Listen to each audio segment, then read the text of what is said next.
All right. Well, good evening, and thank you so much for joining us for this important meeting. I'm Kim Knox, president of the League of Women Voters of San Diego, and presenting with me tonight is Lori Thiel, vice president. Hi, everyone. We- We can go ahead and get started. I wanted to just welcome everybody again, as Kim has already done, and just give us all a little bit of context. I know we do this every year, so I don't want to bore anybody with the details of what we're doing here tonight. You all signed up for this, and I'm sure you read the information regarding what we're doing and why we're doing it. But here's just a brief outline of what's going on tonight. So as you all know, each year we conduct program planning meetings.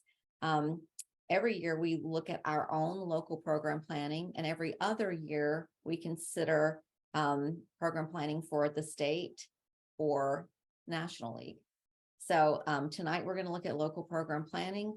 And by that, what I mean is we're going to look at what our members want us to do and how we want to move forward for the next calendar year, and how we're going to dedicate our resources to the activities and emphasis that our members want us to place on certain issues.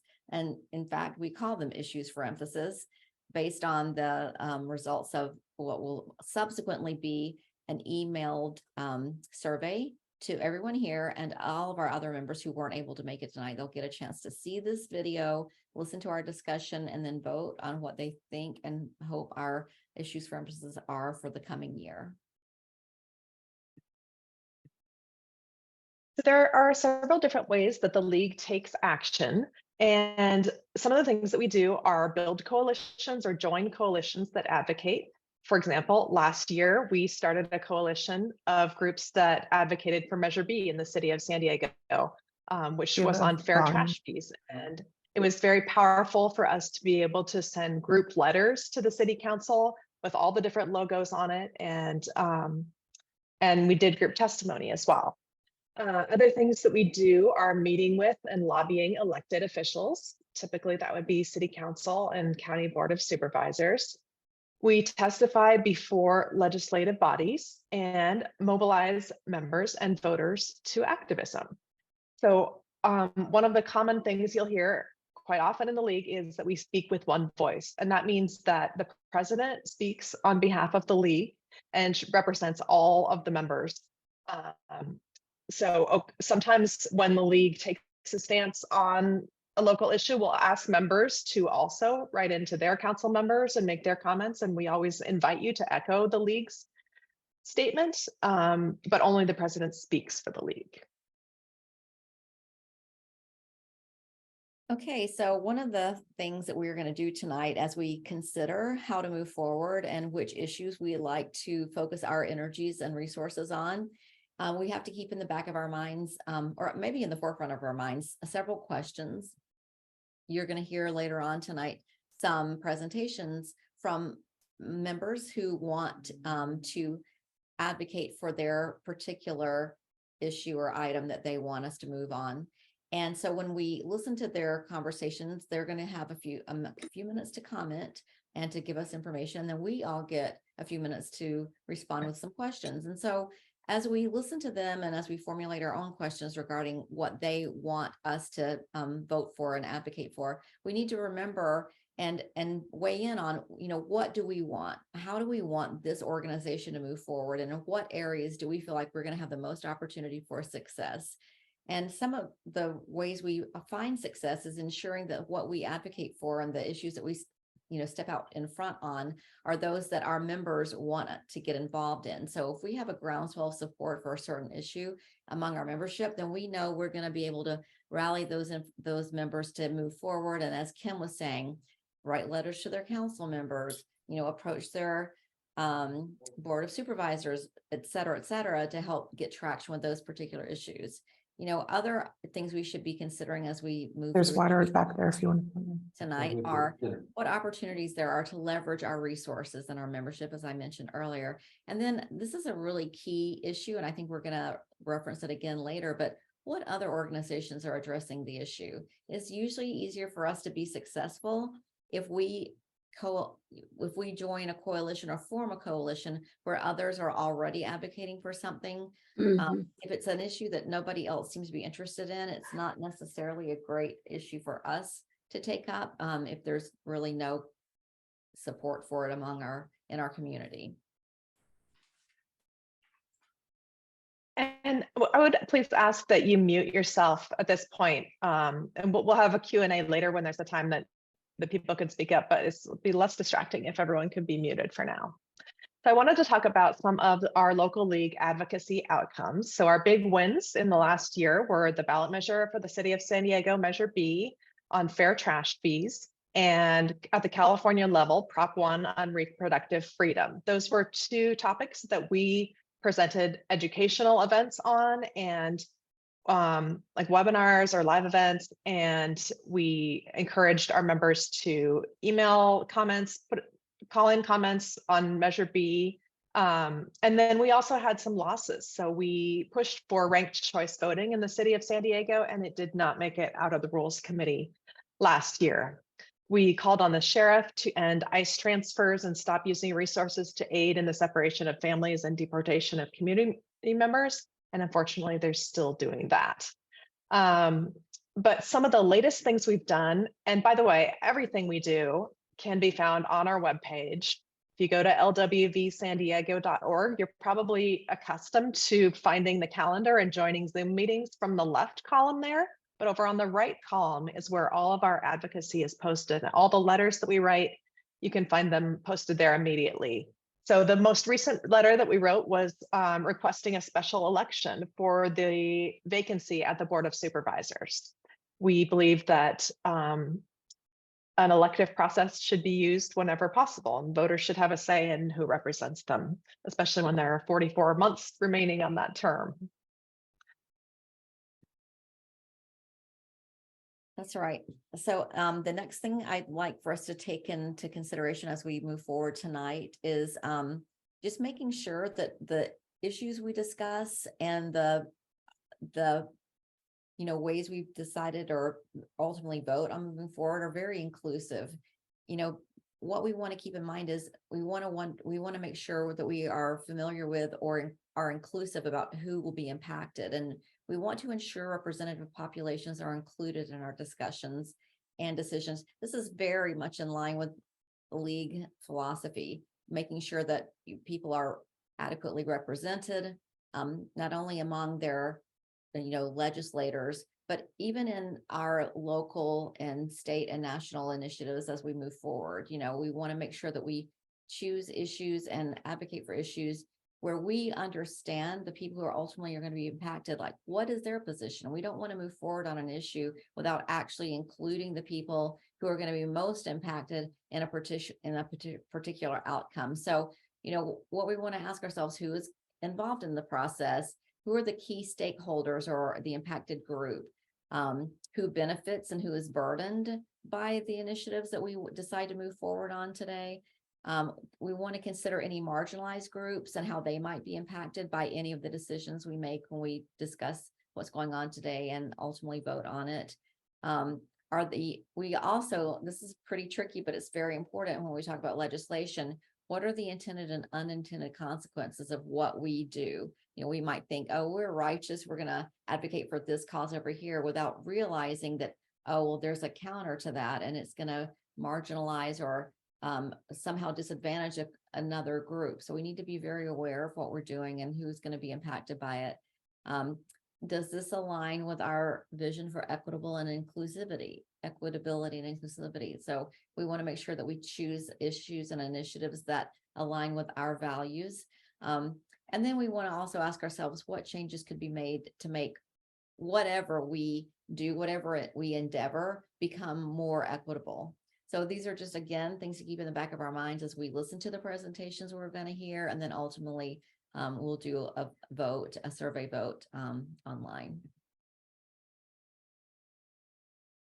So one of the most important things when we choose issues is that we select the issues that are likely to have an impact. So if you look at the top here, it says program planning and convention. So this is the program planning meeting. Today, we're going to talk about these issues, and at our annual meeting in June, we'll actually be doing the final vote on them.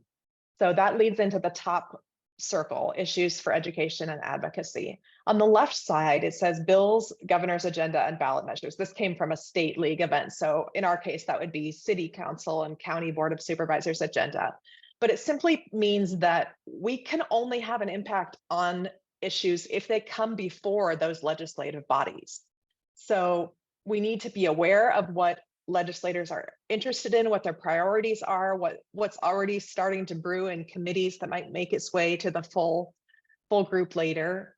And then over on the right side, we have to look at, we don't have staff, we do have expertise. How many volunteers are interested? We have to think about our organization's resources and our members' time. And that tells us how much capacity we have and what leadership we can put into something. So right in the middle there where it says impact, where all three of those things come together is where we can do the best work. And sometimes we need to think about, are we the best organization to work, even if we agree that it's the best topic of something to work on, are we the best organization to work on it?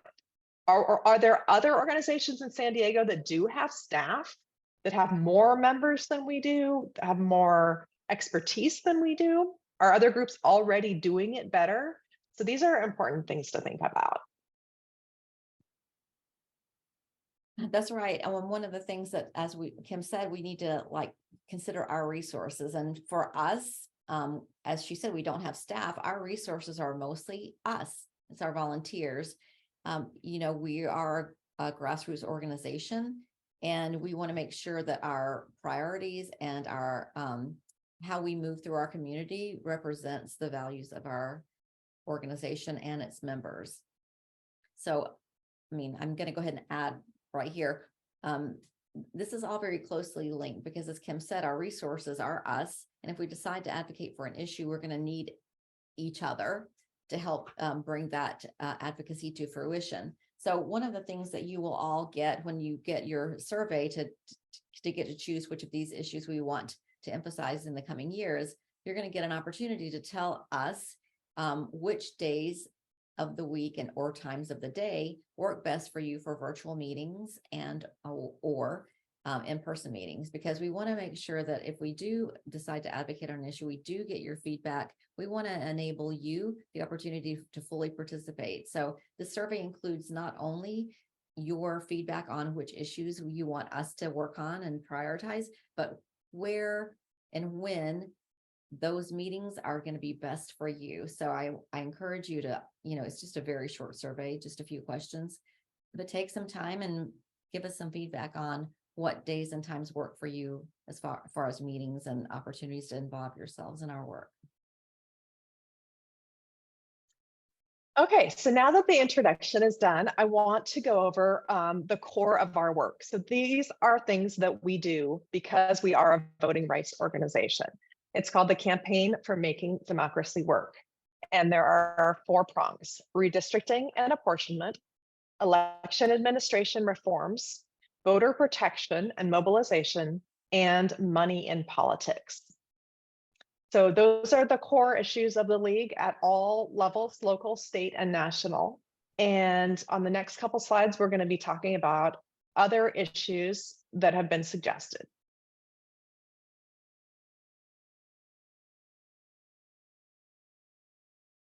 So, sorry, before we actually get to the list of issues, I want to let you know about some upcoming events that have already been planned for next year. And league years start in July, by the way. So Jane Andrews, our events director, is already planning an event on public health and climate change, and a joint North County and San Diego League event called Imagine a Day Without Water, and education about the road use charge. Okay, so now comes the really interesting and important part of the meeting, and the reason we're actually here today. We're going to get a chance to go through this this list here of items that have been submitted by our members for your consideration, and these are the items that you're going to get to vote on after this meeting when you get your email survey tomorrow.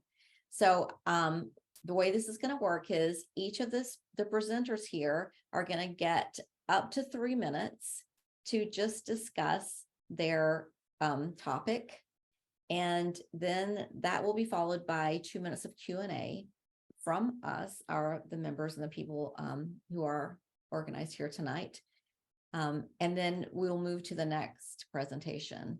So just FYI, there were no studies proposed for this year. It was only these issues that you see before you here. So I'm going to stop sharing my screen, and I'm going to invite B. Hofstad to share their screen and move forward and take the first item and give us a discussion about what that is and advocate for it.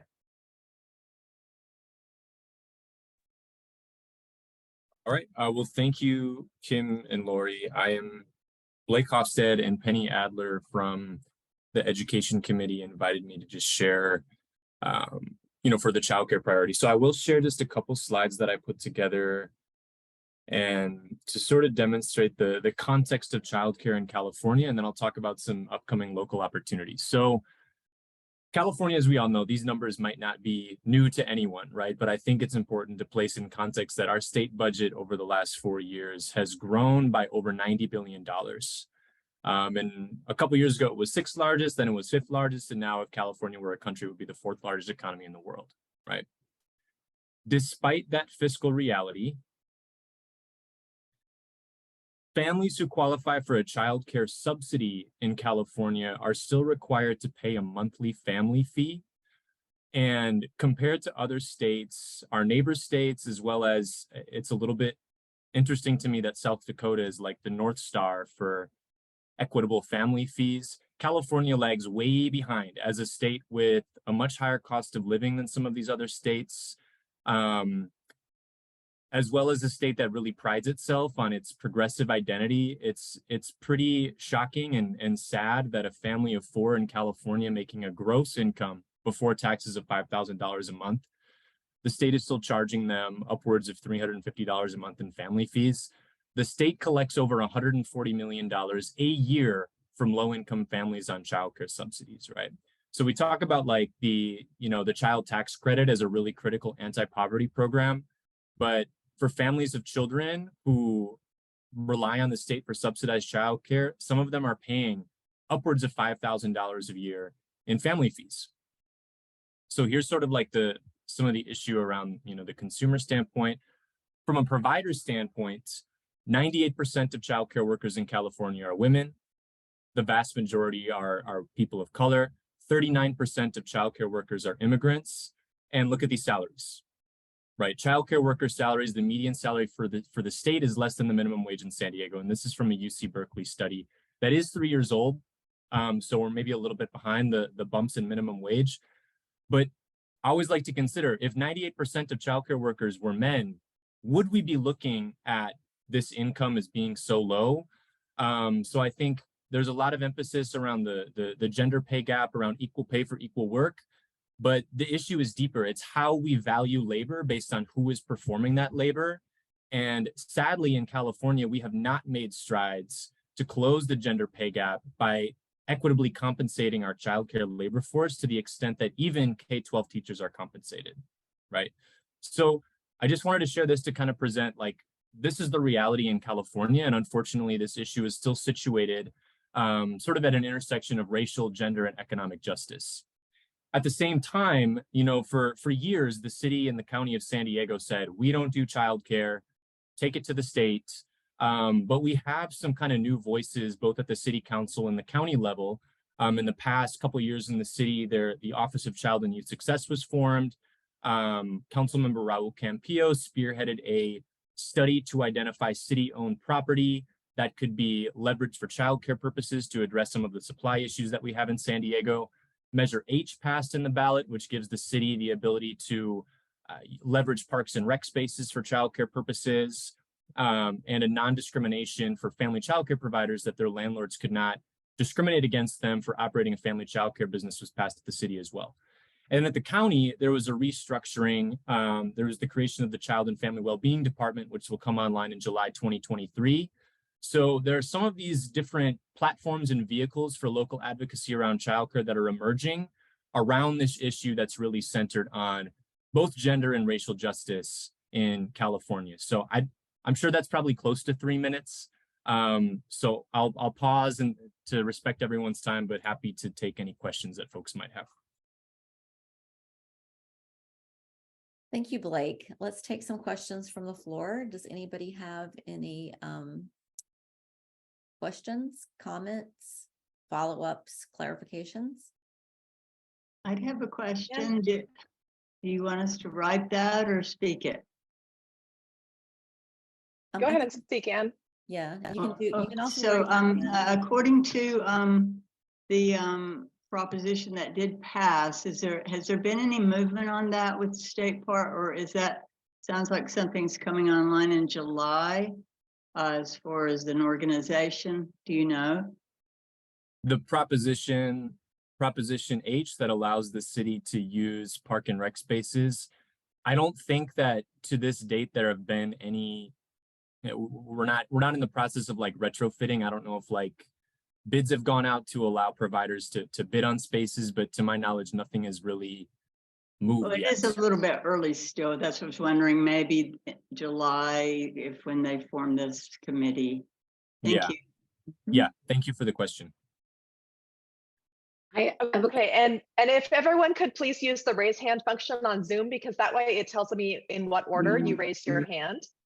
So Jane Andrews is next. Yeah, and the raise hand button is under reactions at the bottom of the screen. For those who don't know, can you give us some more specifics on what kind of action you'd like the league or subtopics under childcare that you think are going to be coming up that you'd like the league to focus on in the coming year? Yeah, Jane, would it be helpful to focus that answer around more local, county and city specific issues or state level issues? I think since this is a local action. Yeah. I think something that I would be really interested in is counties like San Francisco and Alameda have secured local funding measures to supplement their child care systems. In Alameda, that's given child care providers, they get a salary supplement because of that ballot measure. In San Francisco, it's allowed them to offer more childcare to kids who are on the waiting list and aren't, the state subsidies don't go far enough.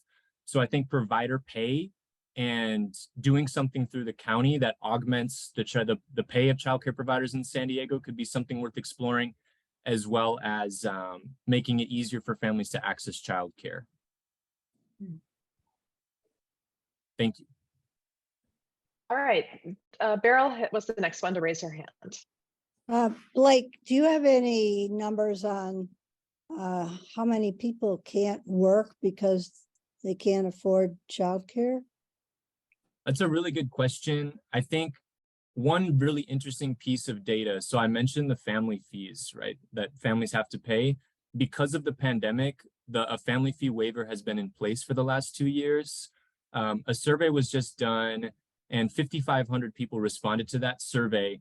5,500 families receiving childcare, and 55% of those families said that if those family fees were to come back, they would have to leave the workforce because it would be unaffordable for them to pay that fee.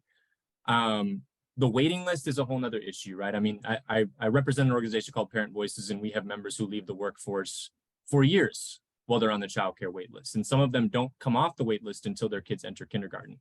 So I don't have data around that, but I thought those survey results were really compelling about the impact that the family fee returning will have on families who currently have childcare but won't be able to afford it.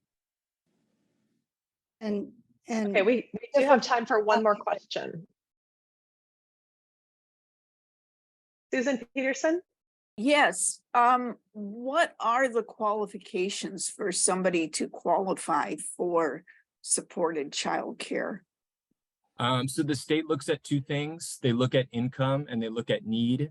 I can share with you, it might take a while for me to pull it up, but right now a family of four can make up to about $7,900 a month in gross income and qualify, but the state uses a ranking system. So they offer subsidies to families who need the care the most with the lowest income or who have an active CPS case, are homeless, or are survivors of domestic violence. So that's how a family qualifies. The state also looks at need. but families can qualify based on seeking employment, right? So if you don't have a job, you can still qualify for seeking employment.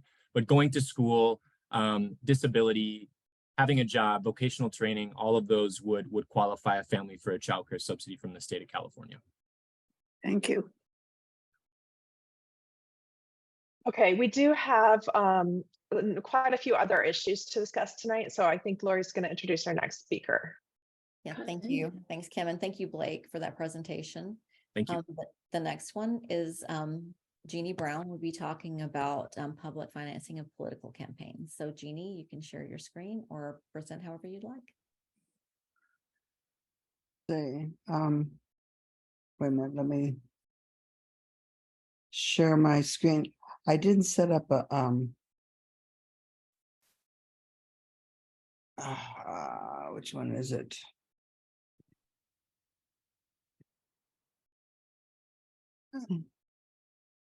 Let me stop sharing for a second. And I had it set up. Let me just close all these other windows, then I can find it. So what I will be talking about is democracy dollars. And democracy dollars is something that we have been looking at for a number of years in San Diego. And this is a short video. Oh, gosh. Let me share my screen again. Hopefully it will work. There we go. Can you see that? Yes. And let me move it over, and I want to center it a little bit. yeah, try to centralize it. Our San Diego community is amazing. We work hard. We take care of each other. We try to build a brighter future for everyone. Fully charged. And we come together to get things done. Sometimes, though, no matter how hard we work. Amy, we are so happy we're running for city council. We don't see our city make progress on the issues we care most about, from affordable housing to great schools to good paying jobs. And this is how you get there. It's a lot of money. Yes, it is. Shall we go? When we vote, we hope to give the keys to our community to leaders with the brightest minds and most commitment. I will faithfully discharge the duties of the office of city council. But with the amount of money needed to run in our local elections, candidates spend far more time fundraising than listening to voters. Too often, wealthy special interests try to pull our leaders off track. And we pay the price. But it doesn't have to be this way. We deserve leaders in City Hall who take direction from the people they serve. There's an innovative way where candidates can listen to the whole community while running for office, rather than just big money groups. A community infrastructure forum, I can do that. And then we go to the pancake breakfast. We need to bring small donor financing to San Diego city elections and put candidates who respond to voters in the driver's seat. Democracy dollars. It makes sense. Here's how small donor financing works. As an eligible voter, you would receive 4 Democracy Dollar certificates worth $25 each to give to the candidate or candidates of your choice at the beginning of each election cycle. Your Democracy Dollars help the candidates you like best to run for office and limit the influence of powerful special interests. A similar program in Seattle is transforming local elections, boosting donor turnout, increasing the number of voters who contribute to candidates, limiting the influence of the wealthiest donors, and encouraging candidates from all walks of life to run for office. By allowing candidates in our city to run for office without having to depend on big outside corporate sources of money, we can keep our elected officials accountable to us. Candidates can only accept your Democracy Dollar after qualifying and agreeing to additional campaign finance rules. That sounds good. So here's one for now. I'll see you at the candidates one. Oh, absolutely. Democracy Dollars encourage candidates and their communities to connect, because every event, from knocking on doors to pancake breakfast, the public forums, is now an opportunity to earn votes and collect Democracy Dollars to fuel their campaign. I will faithfully discharge the duties of the office of City Council. Congratulations. Hey, yeah. Join us. Make your voice heard. And let's work together to bring democracy dollars to San Diego. Returning power to the people and driving us forward. Find out how we can do this at democracydollars.info. All right. Okay, that was actually more than 3 minutes already. Oh, gosh. Well, let me take 1 minute to say that there's a coalition of that we put together that video. We raised money to do it. And now California Common Cause has hired a person to come and help San Diego do this, pass democracy dollars. And we're trying to do it in conjunction with ranked choice voting as well. So we're really excited about this, and we hope the league will focus on it. Okay, questions?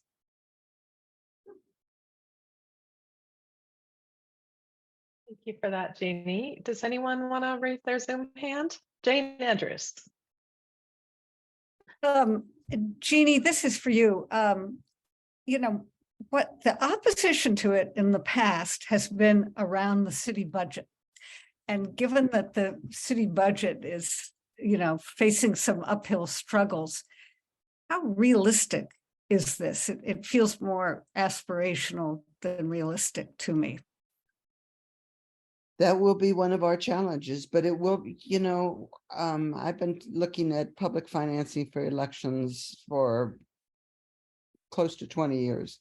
And that's always, every year, that's always the problem. So if it's ever going to happen, we have to make sure we have a city council who is willing to help us with this, which I think they are. We have good leadership to help us with this. And in the end, it will save the city money because we won't be doing a lot of 101 Ash Street. Hopefully, if we get the right people elected, that a lot of these poorly spent city monies won't happen, at least not as often. Carol? Yeah, the league supports this already. What level of league?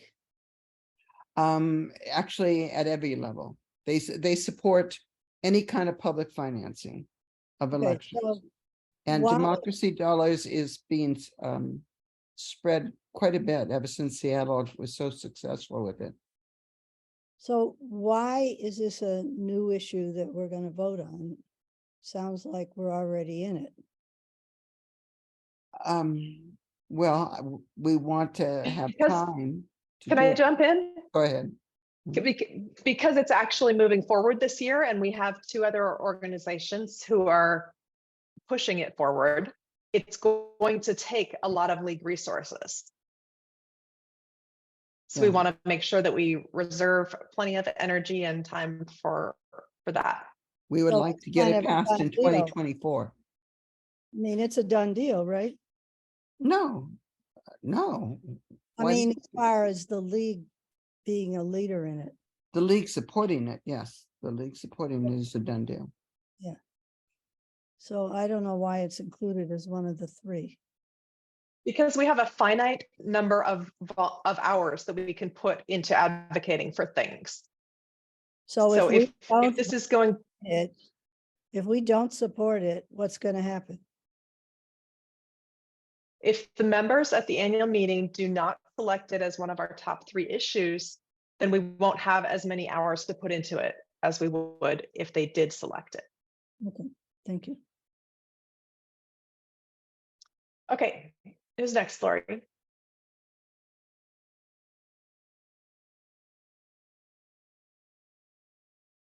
Oh, you're muted. So sorry, my dog was barking. So the next person is me. I'm going to be presenting on ranked choice voting, which Jeannie's already alluded to.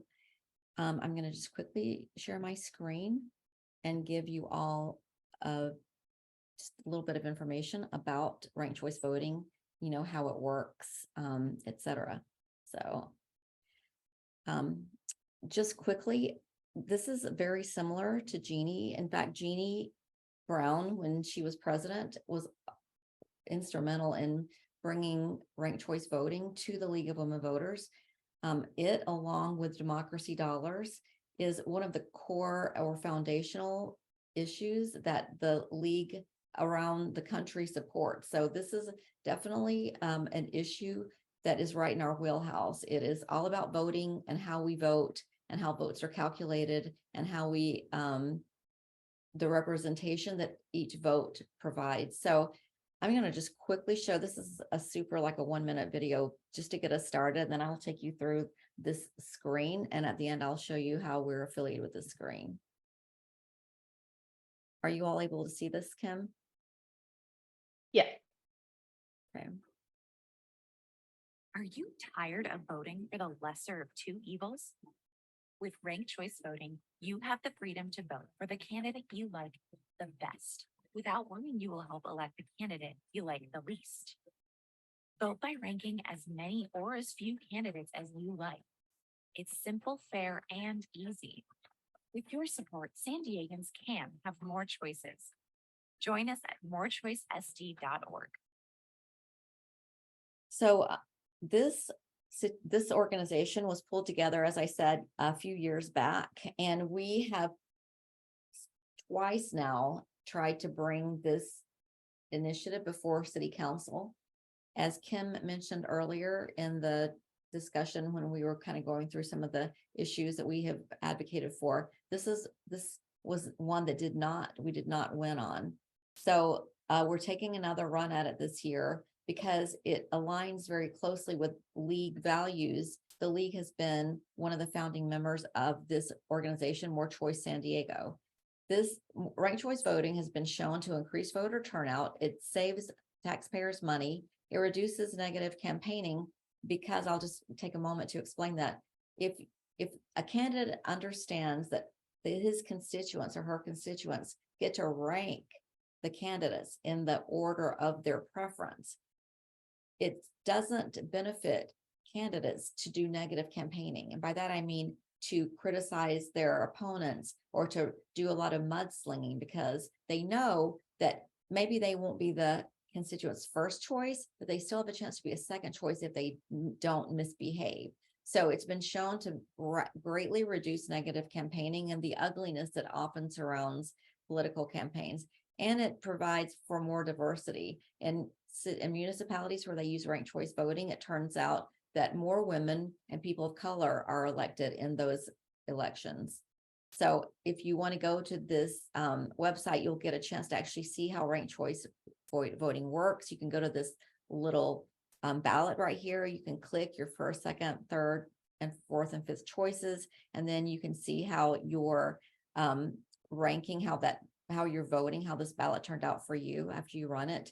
And then here's another little piece of information I just wanted to quickly share. In San Diego, the way this would work is, so currently what happens is from the primary, the two top vote getters move forward to the general election. If ranked choice voting is instituted in the city of San Diego elections, what would happen is 5 candidates instead of just 2 would move forward.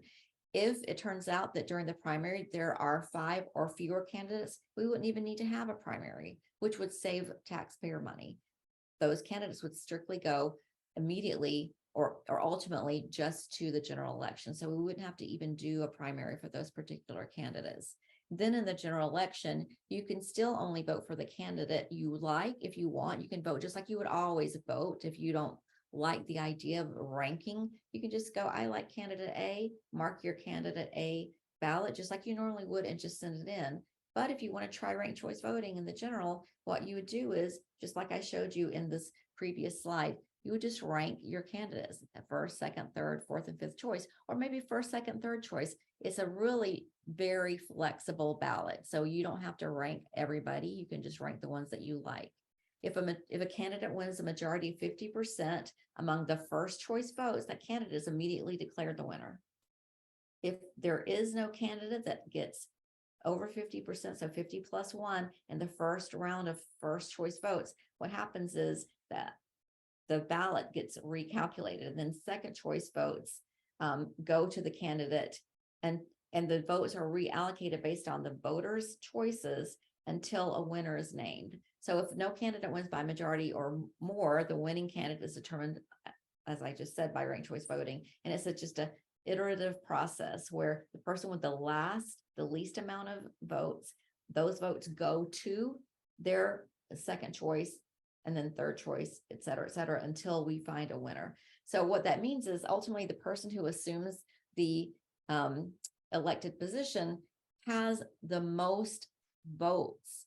It's not somebody who can, like, lose the popular vote, but somehow win, and get elected. The person who gets elected will necessarily be a popular politician and will ultimately have had more votes than their counterparts. So that's a really simple explanation for ranked choice voting. I know it's more complicated than that, but please go to this website. It's called More Choice San Diego. You'll see down here, this organization, More Choice, has a huge array of coalition members, including League of Women Voters. That's us.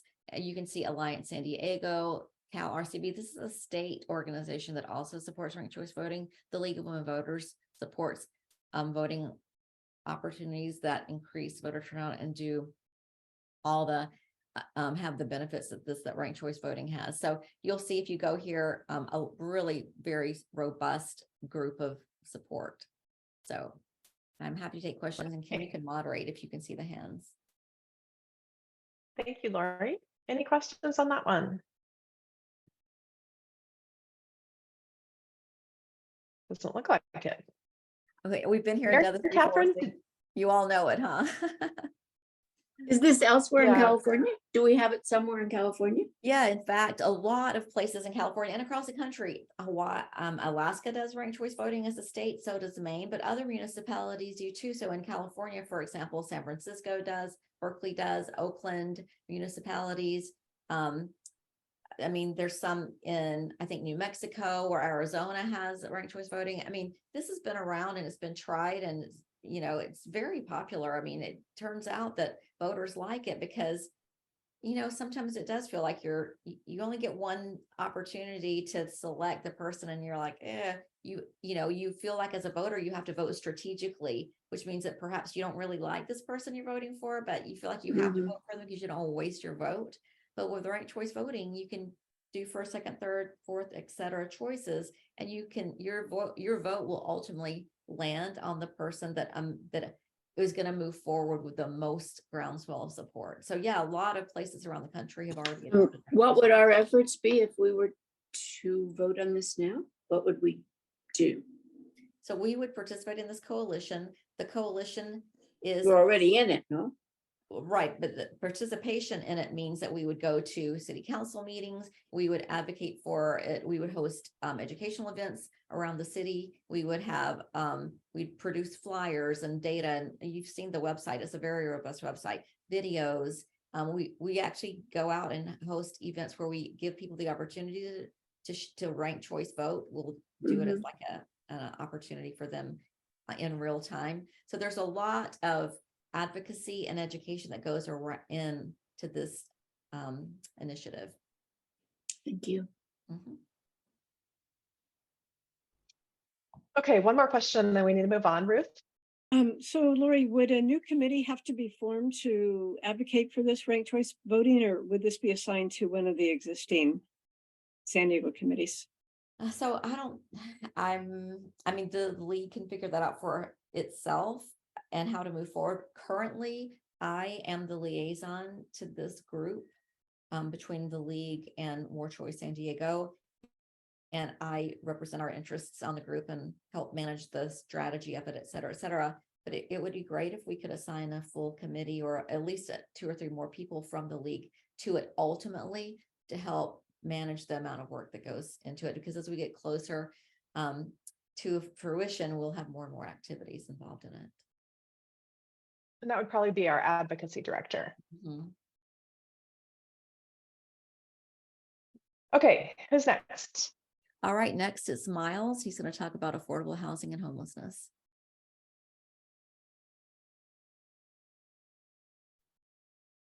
Let me turn my video on so you can see me. There I am. Hi. So thank you, Laurie.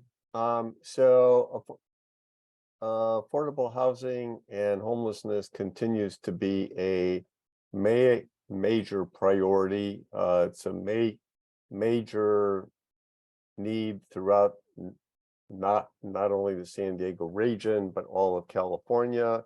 There's been a lot of resources devoted to it, but it continues to be an intractable issue.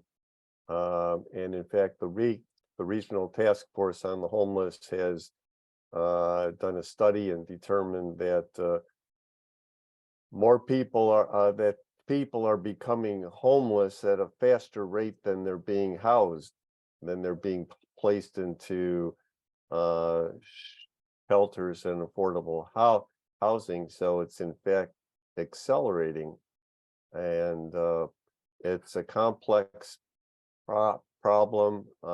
We do have a housing and homelessness committee, which has been recently expanded to include the North County League now. So we have additional people that can work on this now. And in fact, there is a group that's led by Ann Olmsted, former president of the North County League, and they are focusing on homelessness specifically, and it does need to remain a continuing priority with the league. Thank you, Miles. Are there any questions? Does anybody have a hand raised? It's really hard for me to tell sometimes. I don't see any hands up. Mary Catherine, did you want to speak again? Sorry, I can't find the hand raising thing. It's so funny because sometimes when I'm on with my family, my hand gets raised and I don't mean it to be.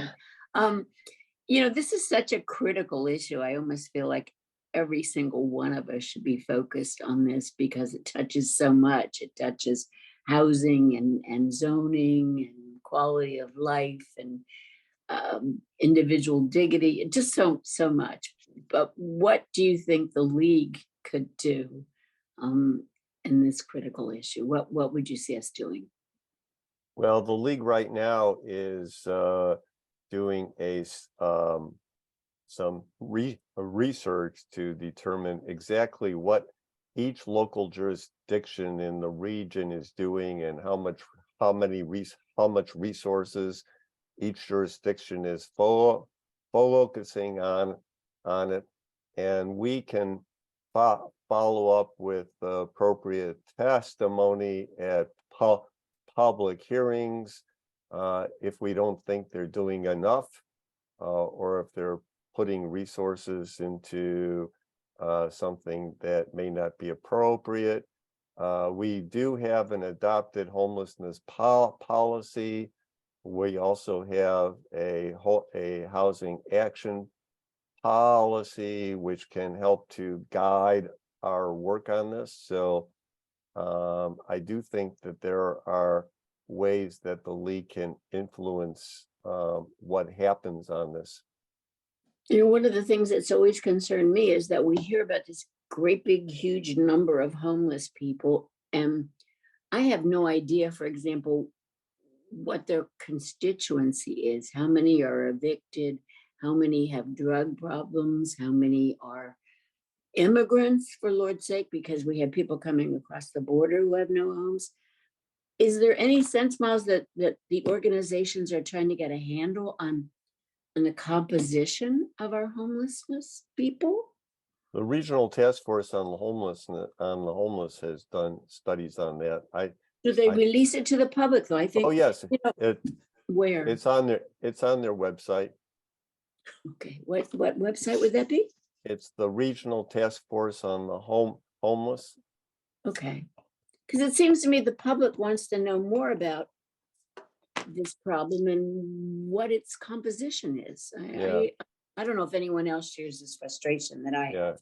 Well, But I it's don't- certainly a complex issue, and there are numerous factors that contribute to it.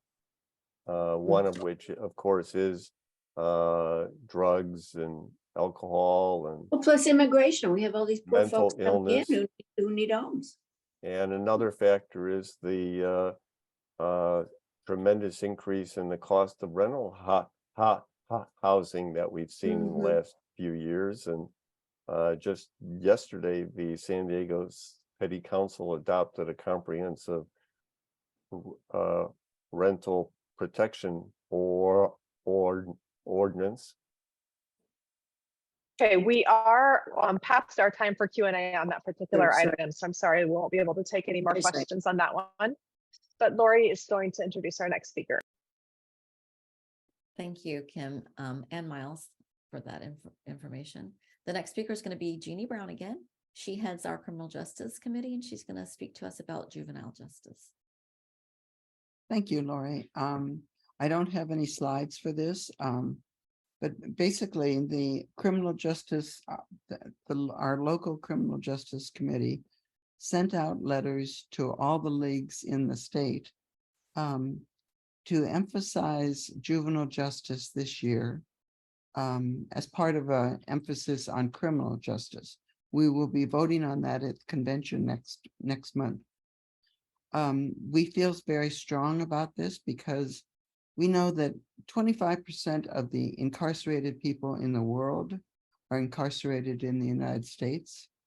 And California is not looking good as far as, we pride ourselves on being very progressive, and yet our prisons are full. In fact, as you all know, we've had to empty or move a lot of people from our state prisons to the counties. But we want to get at the source. Why are there so many people in our prisons?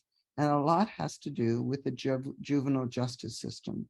When we did our prison study, we saw some of that, but we know we have a lot more to learn. And rather than just the committee learning, we want the whole community to learn. What sorts of education do we have in the juvenile justice system?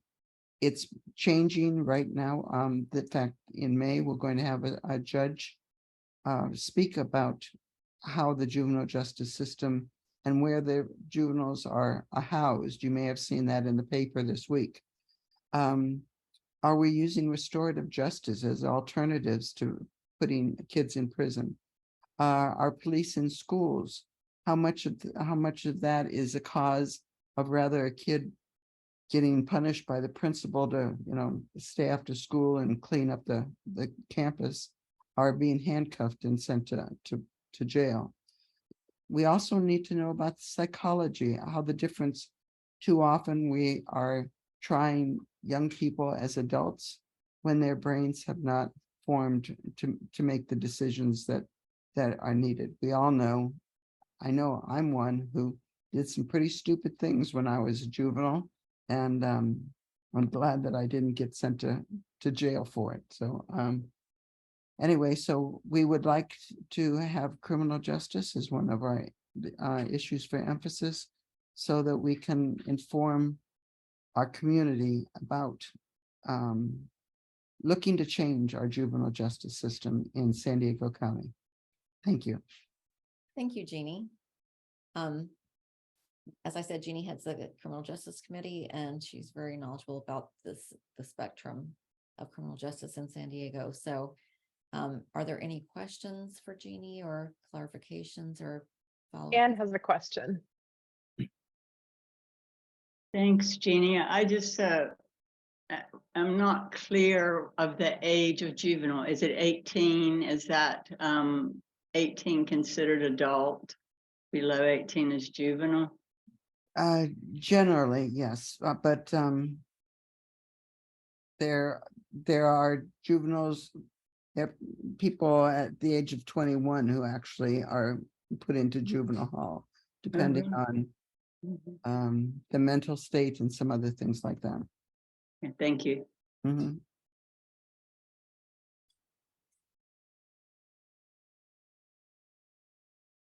Also, I believe if someone is convicted of a crime that occurred when they were 15, for example, they might stay in a juvenile facility until beyond the age of 20. I don't know Yes.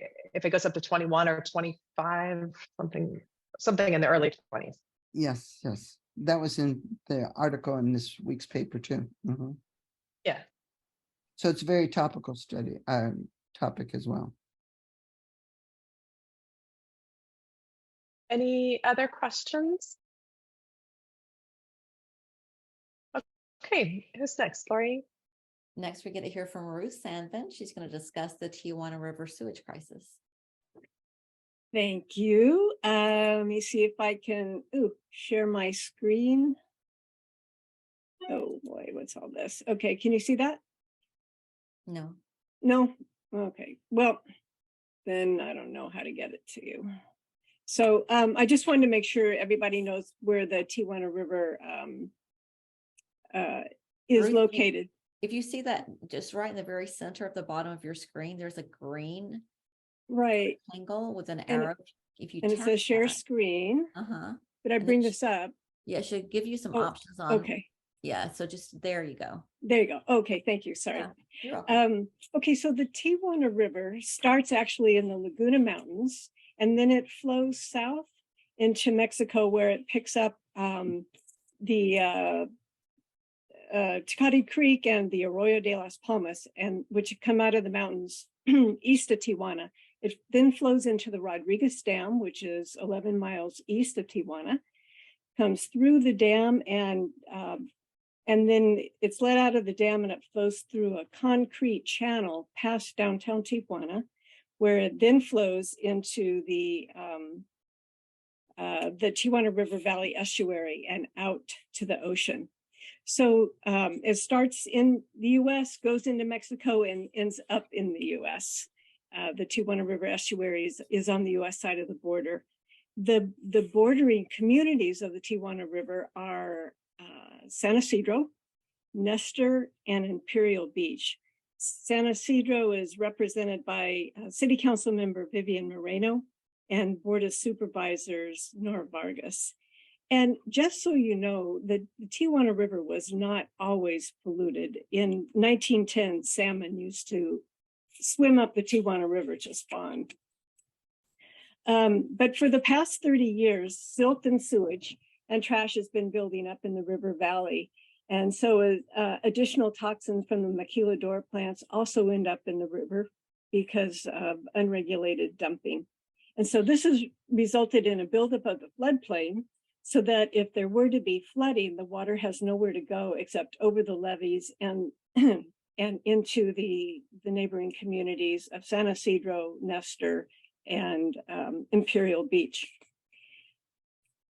Also, as the polluted river flows out into the ocean currents take it north, and there have been beach closures all the way up to Coronado State Beach, and Imperial Beach beaches were closed for a record number of 249 days last year, just due to fecal bacteria in the water. Additionally, Scripps Institute of Oceanography has documented that the pathogens from the sewage in the water have become airborne. So the pathogens are not only in the water, but it's in the air we breathe. Tijuana River also feeds the largest wetland area in Southern California, the Tijuana River estuary. The estuary supports biodiversity, carbon sequestration, and recreation, and more. And because of pollution, the estuary is closed to recreation, and as are many parts of Borderfield State Park, which are right next to the estuary. So this is an environmental issue. It's an environmental justice issue. It's a water issue. It's a climate mitigation issue, and potentially, and a health issue, you know, especially for beach communities. So the Environmental Committee of San Diego City Council has identified this as a priority issue. The Sustainability Department of Imperial Beach has asked me and the League of Women Voters San Diego to advocate to the city of San Diego to make this a continued priority issue. And so SEAC would like to make this local environmental emergency an area of emphasis and advocate to stop polluted flows from reaching the ocean and surrounding homes and creating a human health crisis in our border and coastal cities. So thank you. Great. Thank you. Okay, thank you, Ruth.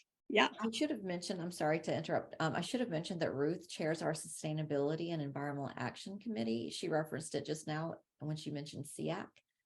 So just to give you a little bit of background on her. Thanks. See, does Penny have a question?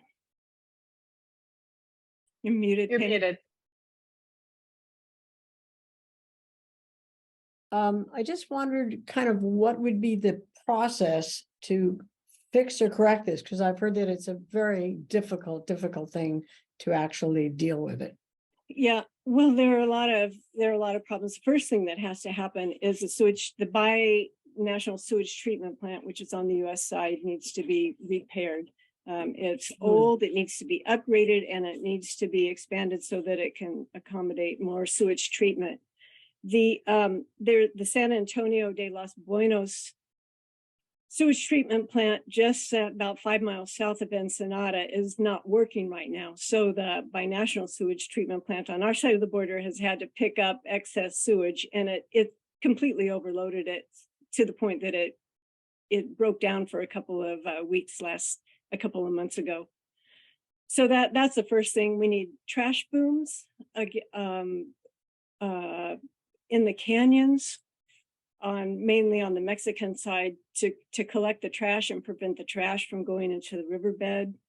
We need to dredge the river channel so that in the event of flooding, the water will flow down the channel and not over the levees into the bordering communities. So those are just a couple of first things. Huge process. Yeah. Jeannie? Yes, these are all just such wonderful topics, and I'm ashamed to say that I didn't realize that the Tijuana River was in the United States that much. I thought it emptied in south of the border and just the stuff went into Imperial Beach. So is it possible that even if we get the top 3, that we could still have events sharing this kind of information with our members? I would love, just what you told us tonight is almost all new to me. Almost. Yeah. That's a really good point, Jeannie. And in fact, Kim can speak to this more than I, but Ruth has already brought forward another environmental issue that we had thought might ultimately work just as well as an event. It's called A Day Without Water, and Kim alluded to it earlier. So yeah, there are definitely opportunities to have events and other educational, and informational sessions regarding all of the topics we're discussing tonight. Yeah. We can certainly do a field trip. Oh, get Beryl on that. She's on it. Okay, Beryl? Yeah, we're planning that for August. Another problem is that the Border Patrol is building a border fence across the river. But I'm wondering what the league can do about it other than educate people. I don't know there's much that we can have happen or urge to people to have happen. Well, education is big, but I think that just being the squeaky wheel in front of our city council and board of supervisors, because just keeping it front and center for them, because they're the ones that are gonna, push forward to make these corrections start. All Jane? right, Jane, do you have a quick question? I have a comment. I am a member of the combined North County and San Diego Water Committee. And this committee is very focused on wanting to have the event in the fall be about regional water issues that would include Mexico, by the way. So I think this is a topic that group is very much behind and will probably do something about no matter what. The other thing that I learned today is the county is doing a regional water equity study and report, and they are including Tijuana and the border communities in Mexico. So there may be some really interesting information on this, but whether, I think it's going to get some attention from the water committee no matter what. So I just wanted to add that. And we are That's a planning good an event reminder. in the fall. Thank you, Jane. All right, we do have one more issue Miles is going to present.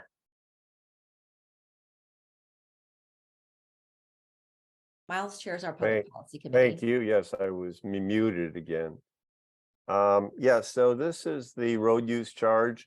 And I know that in the beginning of the presentation, Kim, you listed this as an educational program that Jane would do. I did have a conversation with Jane about this. And this was something that the Public Policy Committee did recommend rather than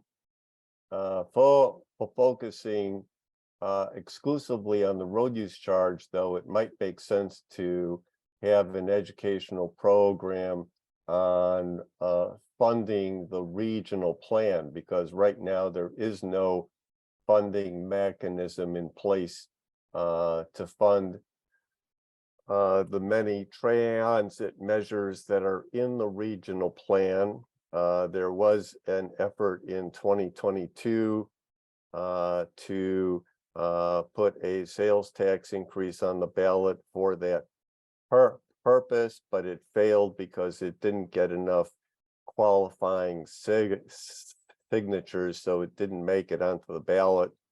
The same group is it's organized organized labor.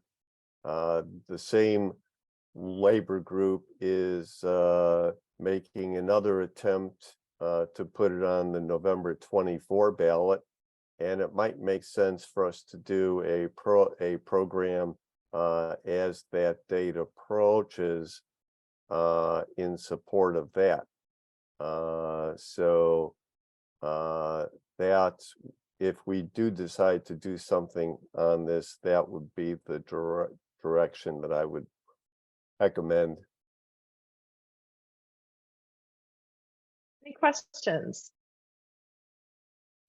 Miles. Pearl has her hand up. Miles, I think you need to explain what it is. Not everybody knows. What the regional plan is? No, what the miles tax. What the road use charge? What the road use charge is? Yeah. Well, the road use charge, it was something that was in the in Sandag's regional plan when it was adopted. It would impose a charge on the number of miles traveled by a vehicle. So there would have to be a way to track that. It was fairly controversial. The Sandag board did direct the Sandag staff to remove the road use charge from the regional plan. That is happening now. That is one reason why it doesn't make sense to have a program specifically on the road use charge at this point, at this time. But it does make sense, I think, to have a program on funding the regional plan and the many transit projects that are in it. Okay, Ruth, your question?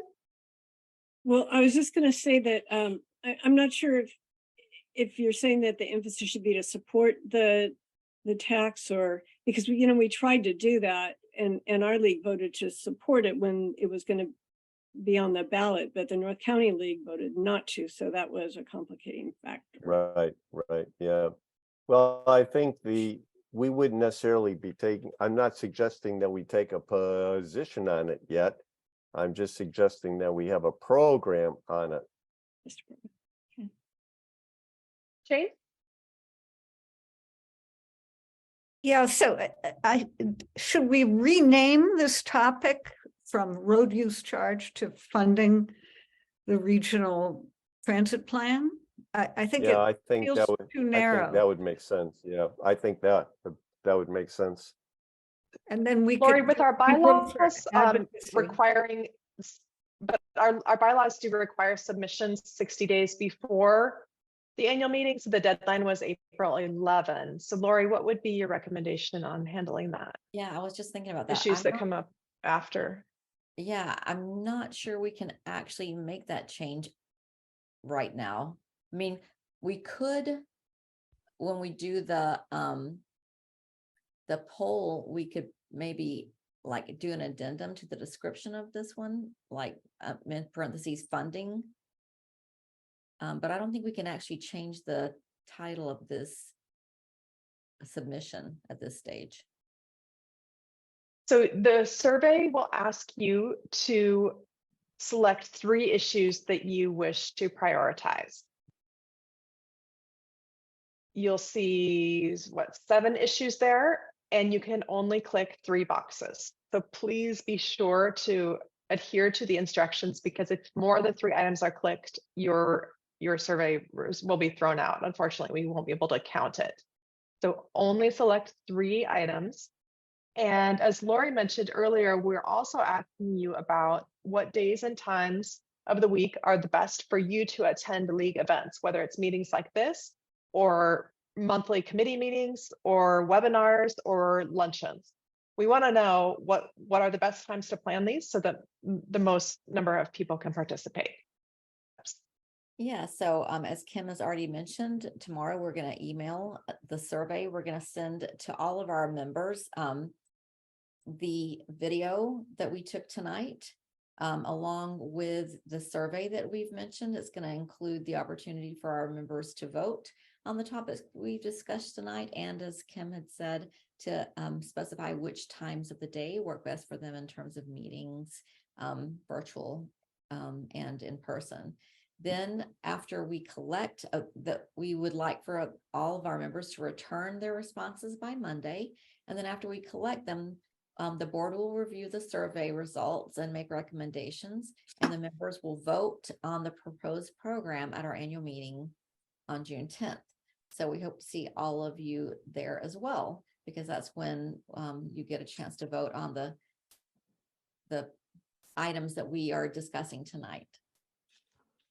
I have a question. Malia had raised her hand. Did you have a question, Malia? Hi, yeah, I did.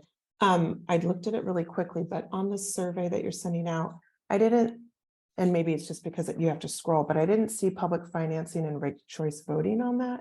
Is that because it's... So what you saw was just like a screenshot. We were just putting the slideshow together in process, like as we were pulling together all the submissions, we just wanted to get a screenshot placeholder just to give you all a visual of what it's going to look like. So that information isn't wholly accurate right now, but when you get your survey tomorrow, along with the link for this video recording, everything will be appropriate. All the items that we discussed today will be on there, and you'll get your chance to vote for them. So I apologize for that.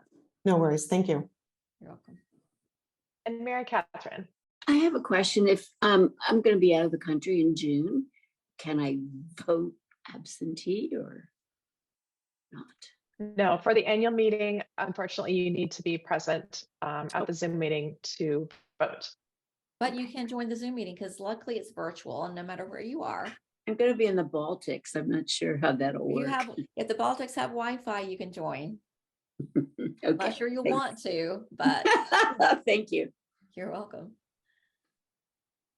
All right. Thanks so much, everyone, for being here tonight. We appreciate your participation, and we look forward to receiving the survey results from you over the next few days. Thank you, everyone. Thanks, Very Kim. nicely Thanks, Lori. put together. Thank Good you. night. Good night. Night. Good night.